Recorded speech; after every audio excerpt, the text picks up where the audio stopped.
ओम शांति। ओम शांति।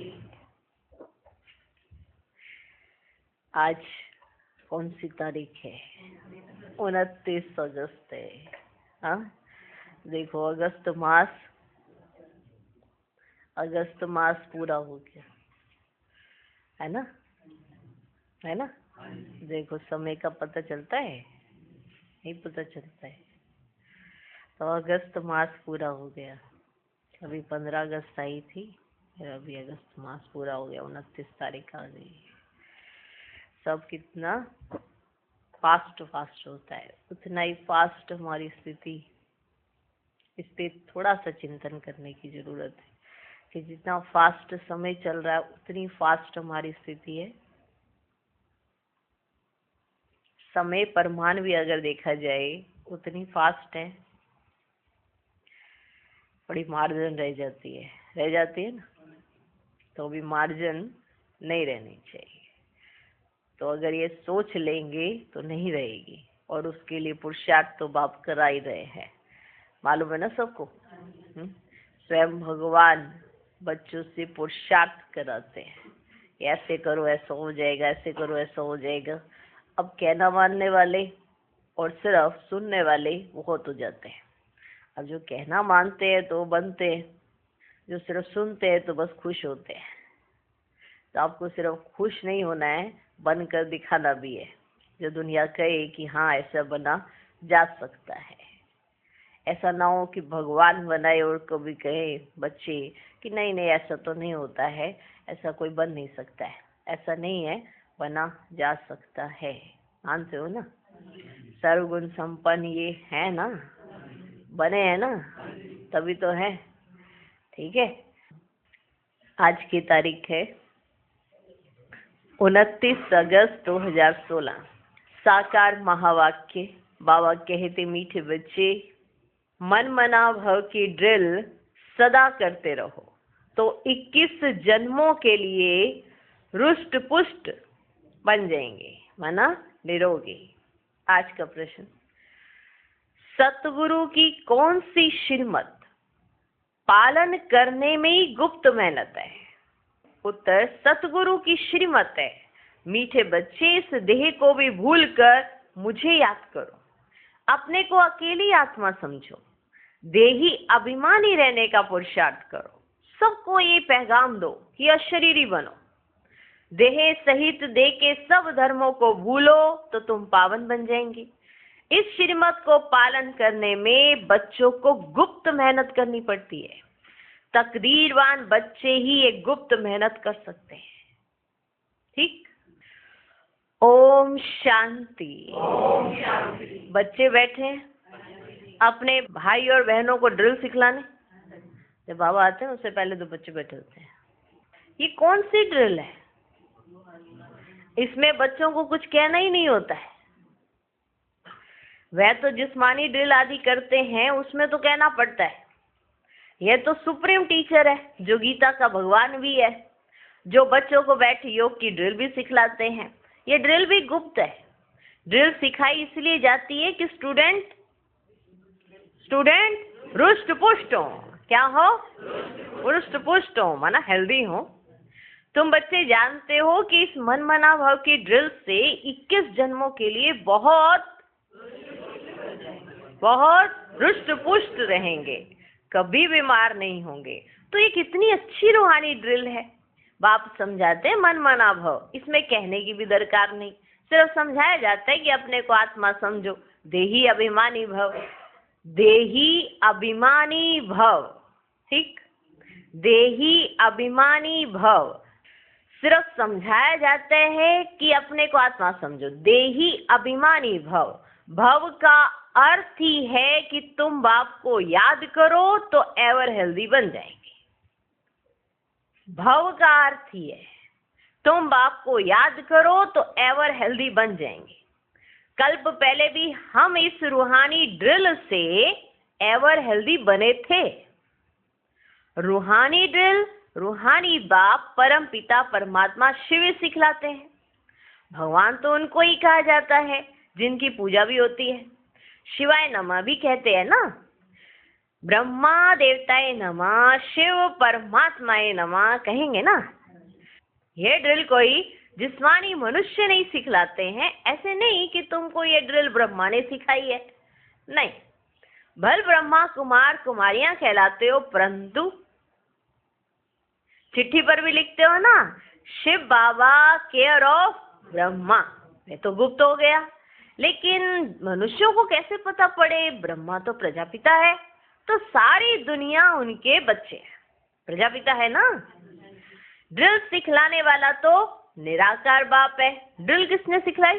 निराकार बाप ने। प्रजापिता ब्रह्मा ने नहीं सिखलाई, ठीक है।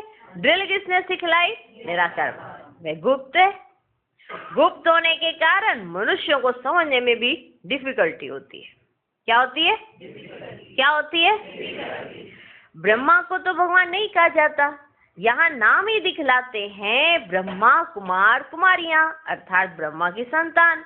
जब कोई आता है तो उनको समझाना है, ये नई दुनिया रचने वाला ब्रह्मा नहीं है, लेकिन निराकार बाप है जो ब्रह्मा द्वारा रचना रचते हैं। पालौकिक परम पिता परमात्मा ब्रह्मा द्वारा रचते हैं। गोया सुप्रीम सोल की रचना हुई, ठीक ठीक है। तो प्रजापिता ब्रह्मा की रचना ऐसे नहीं, तो सुप्रीम सोल की रचना हुई ना, ठीक है। तुम पत्र के ऊपर लिखते हो, क्या लिखते हो? Shiv Baba care of Brahma, Shiv Baba care of Brahma. तो यह भी याद करने की युक्ति है। शिव बाबा सिखलाते हैं ब्रह्मा द्वारा, बस सिर्फ कहते हैं मन मना भव, और कोई तकलीफ नहीं दी जाती है। सिर्फ कहा जाता है तुम अपनी उन्नति चाहते हो और सचखंड का मालिक बनना चाहते हो, तो सचखंड स्थापन करने वाला तो एक ही सत्य बाप है, उसे याद करो, ठीक। बेहद का बाप ही आकर बच्चों को कहते हैं ना कि मुझे याद करो, तो पापों से मुक्त होंगे। श्री कृष्ण को पतित पावन नहीं कहा जाता, सिवाय परम पिता परमात्मा के, और कोई नाम नहीं लेंगे। गॉड फादर ही कहेंगे, सब उनको फादर कहते हैं। फिर उनको सर्वव्यापी कैसे कह देते हैं? कहते वे आते हैं लिबरेट करने के लिए, ये मनुष्य नहीं जानते। तो कल्प की आयु उल्टी लिख दी है। अब बच्चों को ये ड्रिल करनी है, ठीक। ज्ञान तो मिला हुआ है, जब बैठते हो ना तो अपने को देही समझकर बाप को याद करो, तो विक्रम विनाश होंगे, ठीक। टीचर सामने बैठता है गद्दी पर, तो शोभता है, शोभता है ना। कायदा है कि ड्रिल कराने के लिए टीचर जरूर चाहिए। कोई बड़ा टीचर तो कोई छोटा टीचर होता है, होता है ना, होता है ना। ये तुम्हारा इम्तिहान लेने की कोई दरकार नहीं, क्योंकि तुम खुद जानते हो कि हम कितना समय मोस्ट बिलवर्ड बाप को याद करते हैं। ये कोई इम्तिहान लेने की जरूरत नहीं है। फिर भी तुम तो जानते हो ना कि हम कितना समय बाप को याद करते हैं। ब्रह्मा कोई मोस्ट बिलवर्ड नहीं है। मोस्ट बिलवर्ड वह है जो सदा पावन है। तुम बच्चे जानते हो कि सबसे प्यारा कौन है? तुम बच्चे जानते हो कि सबसे प्यारा कौन है? मनुष्य परमात्मा को याद करते हैं, हे दुख हरता सुख करता, उसको लिबरेटर भी कहते हैं, अर्थात दुखों से मुक्त करने वाला। तो बच्चों को अपना पुरुषार्थ करना है। ड्रामा प्लान अनुसार ये दुनिया पावन होनी जरूर है, और पावन दुनिया बनने के लिए आग लगनी है, ठीक है। ये भी जानते हो कि आग कैसे लगेगी। विनाश होने बगैर दुनिया पावन बनी नहीं सकेगी। यह है रुद्र ज्ञान यज्ञ। रुद्र और शिव कोई फर्क नहीं है, परंतु शिव नाम है मुख्य, बाकी तो अपनी अपनी भाषा में अनेक नाम रख दिए। असुल नाम है शिव। शिव जयंती भी मनाते हैं ना, भारत में ही शिव जयंती मशहूर है। बेहद के बाप की शिव जयंती है ना, तो आते भी जरूर होंगे, ठीक है ना। आते हैं ना, आते हैं ना। शिव बाबा का नाम वाला है, ब्रह्मा द्वारा स्वर्ग की स्थापना कराने वाला है। तो उस ऊंचते ऊंच बाप को याद करना पड़े। ब्रह्मा ऊंचते ऊंच नहीं है, वास्तव में ब्रह्मा ऊंचते ऊंच बनते हैं, ठीक है।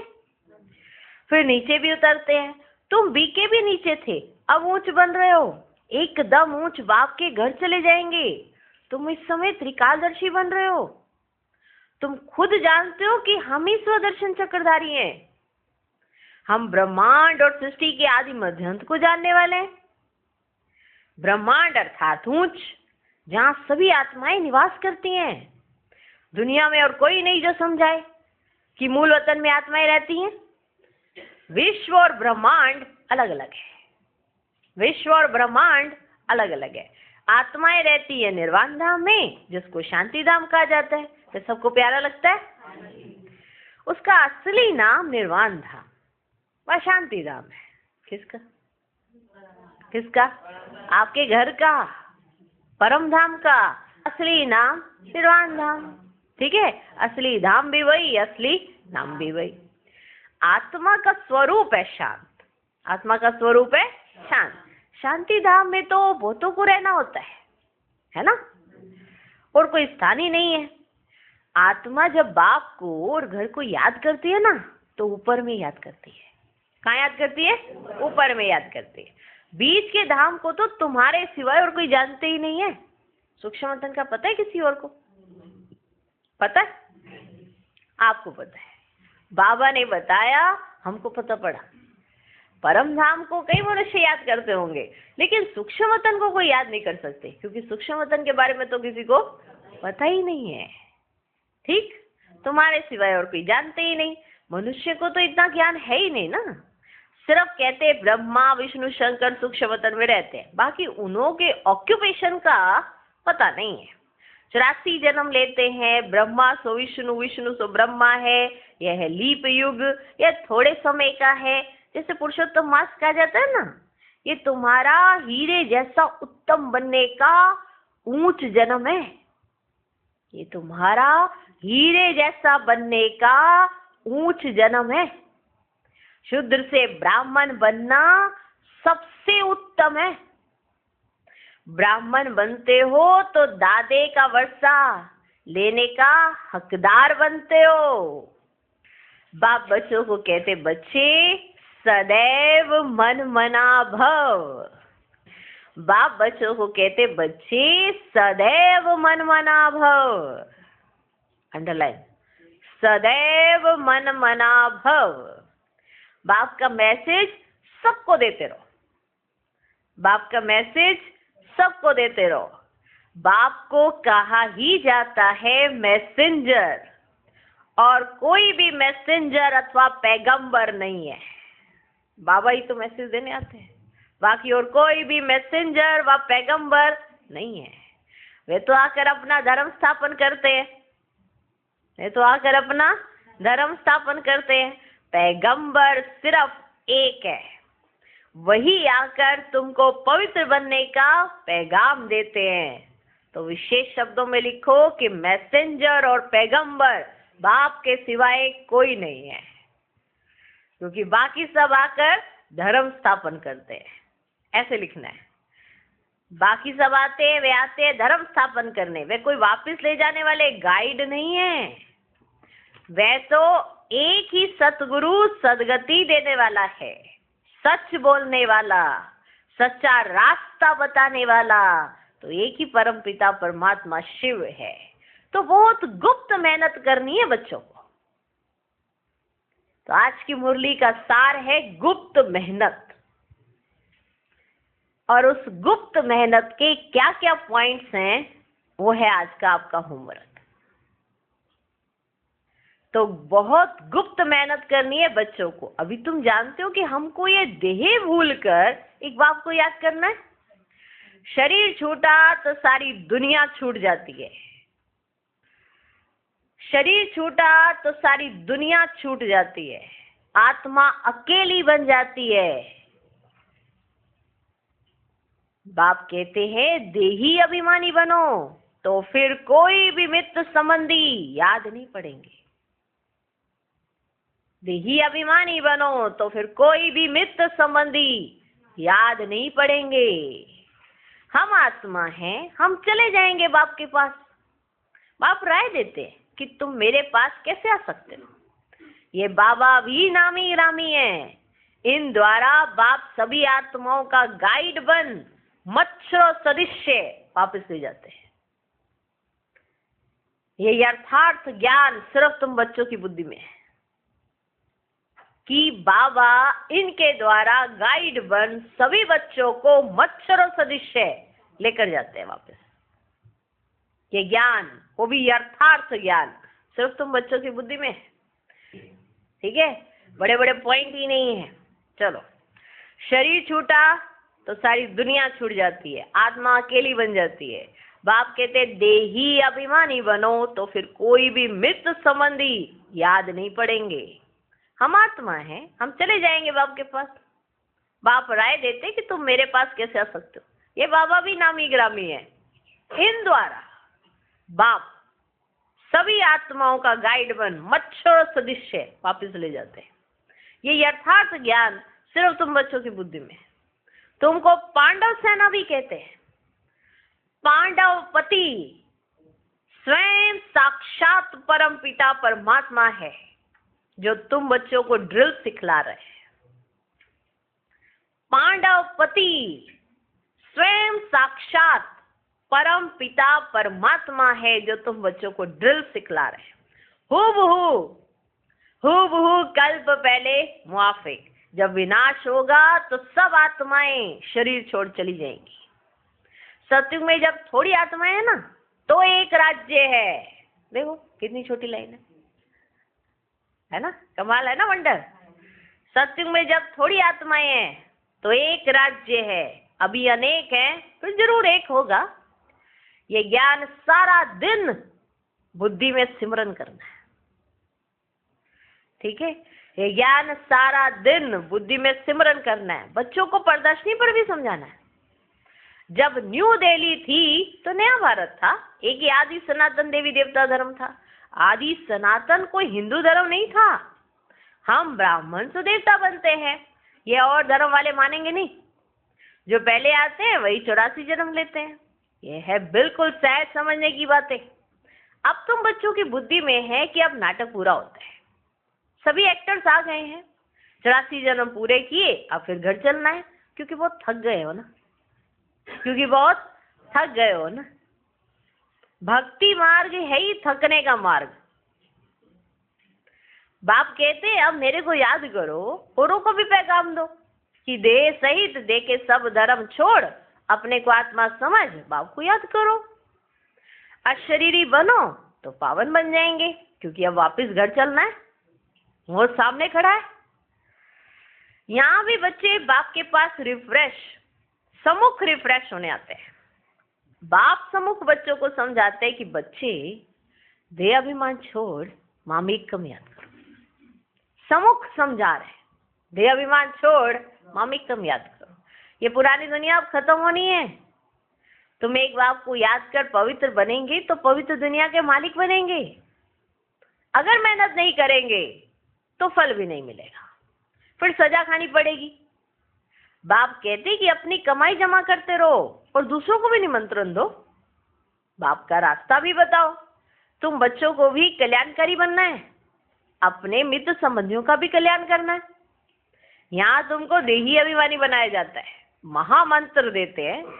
प्राचीन योग बाप ने आकर सिखाया है, जिसके लिए गाया जाता है योग अग्नि से पाप दग्ध हो जाएंगे। कल्प पहले भी यही इशारा मिला था। बाप इशारा देते हैं कि अपने को आत्मा समझ, मुझे याद करो, रहो भल अपने ग्रस्त व्यवहार में। गाया हुआ है ना कि शरण पड़ी मैं तेरे, गाया है ना, शरण पड़ी मैं तेरे। ये भी होता है, जब कोई दुखी होते हैं तो ऊंच ताकत वाले की जाए शरण लेते हैं। यहाँ तो प्रैक्टिकल में है। जब बहुत दुख देखते हैं ना, सहन नहीं कर सकते हैं, लाचार होते हैं, तो फिर भाग कर आए बाप की शरण लेते हैं। सदगति तो सिवाय बाप के कोई दे ना सके। बच्चे जानते हैं कि पुरानी दुनिया विनाश होनी है, तैयारी हो रही है। इस तरफ तुम्हारे स्थापना की, उस तरफ विनाश की तैयारी है। सुन रहे? स्थापना हो गई तो विनाश भी जरूर होना है। तुम जानते हो कि बाबा आया स्थापना कराने, इन द्वारा वर्षा भी जरूर मिलेगा। बाकी प्रेरणा से थोड़ी काम चलता है, चलता है क्या? बाकी प्रेरणा से थोड़ी काम चलता है। टीचर को कहेंगे क्या कि हम आपकी प्रेरणा से पढ़ लेंगे, आप बस प्रेरणा रखो। हाँ, टीचर को ऐसा कहा जाएगा क्या? हाँ, कि हम आपकी प्रेरणा से पढ़ लेंगे। प्रेरणा से अगर सब कुछ होता तो शिव जयंती क्यों मनाई जाती है? प्रेरणा से करने वाले की तो शिव जयंती मनाने की दरकार ही नहीं। अगर बाबा ने सब कुछ प्रेरणा से ही कराना था तो शिव जयंती क्यों मनाते हो? माना इसका मतलब शिव बाबा आए हैं ना, ठीक है। जयंती तो सभी आत्माओं की होती है, आत्माएं सब जीव में आती है ना। आत्मा और शरीर जब मिलते हैं तो पाठ बजाते हैं। आत्मा का तो स्वधर्म है ही, देखो बच्चे शांत, उसमें ही नॉलेज धारण होती है। आत्मा ही अच्छा बुरा संस्कार ले जाती है। देखो कैसे छोटे बच्चों को पढ़ा रहे हैं, आप छोटे बच्चे हो ना, वाह पढ़ा रहे हैं उसको। आत्मा ही अच्छा बुरा संस्कार ले जाती है। बाप तो स्वर्ग का रचयिता है, वहां तो पवित्रता ही है, अपवित्रता का नामो निशान नहीं है। यह है विषय सागर। कितना क्लियर समझाया जाता है तो भी किसकी बुद्धि में ही नहीं आता। परंतु तुम किसको भी दोष नहीं देते हो। अगर किसकी बुद्धि में नहीं आता तो तुम किसी को दोष नहीं देते हो। ड्रामा के बंधन में सब बांधे हुए हैं। तुम समझते हो सीढ़ी से ऊपर से नीचे उतर आए हैं, ड्रामा अनुसार हमको उतरना ही है। फिर बाप कहते हैं अब चढ़ने के लिए पुरुषार्थ करना है। परंतु जिनकी तकदीर में नहीं है वे ऐसे कहते हैं। जो ऐसे कहते हैं उनसे समझ में जाते हैं कि इनकी तकदीर में सच में ही नहीं है, क्योंकि उन्होंने ऐसे ही समझ लिया है ना कि हमारी तकदीर में शायद इतना ही है, तो पुरुषार्थ तो करते ही नहीं है कि ये तो होना ही है, ये तो चलना ही है, ऐसा समझ लेते हैं। जो ऐसे कहते हैं उनसे समझ जाते हैं कि इनकी तकदीर में नहीं। 2-4 वर्ष चलते चलते भी गिर पड़ते हैं। 2-4 वर्ष चलते हैं, चलते अच्छे से चलते हैं और फिर गिर पड़ते हैं। महसूस भी करते हैं कि हमने बड़ी भूल की है, बड़ी चोट खाई। यह भी आधा कल्प की बीमारी है, कम नहीं है। आधा कल्प के रोगी हैं। भोगी बनने से रोगी बन जाते हैं तो बाप आकर पुरुषार्थ करवाते हैं। श्री कृष्ण को योगेश्वर कहते हैं। इस समय तुम सच्चे सच्चे योगी हो, योगेश्वर तुमको योग सिखलाते हैं। इस समय तुम सच्चे सच्चे योगी हो, योगेश्वर, योगेश्वर कौन? शिव बाबा। योगेश्वर कौन? शिव बाबा। तुमको योग सिखलाते हैं। तुम ज्ञान ज्ञानेश्वर भी हो, फिर बनेंगे राज राजेश्वर। ज्ञान से तुम धनवान बनते हो, योग से निरोगी एवं हेल्दी बनते हो। आधा कल्प के लिए तुम्हारे सब दुख दूर हो जाते हैं, तो इसके लिए कितना पुरुषार्थ करना चाहिए। अच्छा, मीठे मीठे सिकिलदे बच्चों प्रति माता पिता बाप दादा का याद प्यार और गुड मॉर्निंग। रूहानी बाप की रूहानी बच्चों को नमस्ते। हम रूहानी बच्चों की भी रूहानी बाप को नमस्ते नमस्ते नमस्ते। Good morning good morning good morning. धारणा के लिए मुख्य सार। पहला पॉइंट, पावन बनने के लिए अशरीरी बनने का अभ्यास करना है। सबको पैगाम देना है कि एक बाप को याद करो, देह सहित सब कुछ भूल जाओ। दूसरा पॉइंट, योगेश्वर बाप से योग सीखकर सच्चा सच्चा योगी बनना है। ज्ञान से धनवान और योग से निरोगी एवर हेल्दी बनना है। आज का वरदान, हर शिक्षा को स्वरूप में लाकर सबूत देने वाले सपूत व साक्षात्कार मूर्त हो। जो बच्चे शिक्षाओं को सिर्फ शिक्षा की रीति से बुद्धि में नहीं रखते, लेकिन उन्हें स्वरूप में लाते हैं, वे ज्ञान स्वरूप, प्रेम स्वरूप, आनंद स्वरूप स्थिति में स्थित रहते हैं। जो हर पॉइंट को स्वरूप में लाएंगे वही पॉइंट रूप में स्थित हो सकेंगे। पॉइंट का मनन अथवा वर्णन करना सहज है, लेकिन स्वरूप बन अन्य आत्माओं को भी स्वरूप का अनुभव कराना, यही है सबूत देना, अर्थात सपूत व साक्षात्कार मूर्त बनना। आज का स्लोगन, एकाग्रता की शक्ति को बढ़ाओ तो मन बुद्धि का भटकना बंद हो जाएगा। ओम शांति।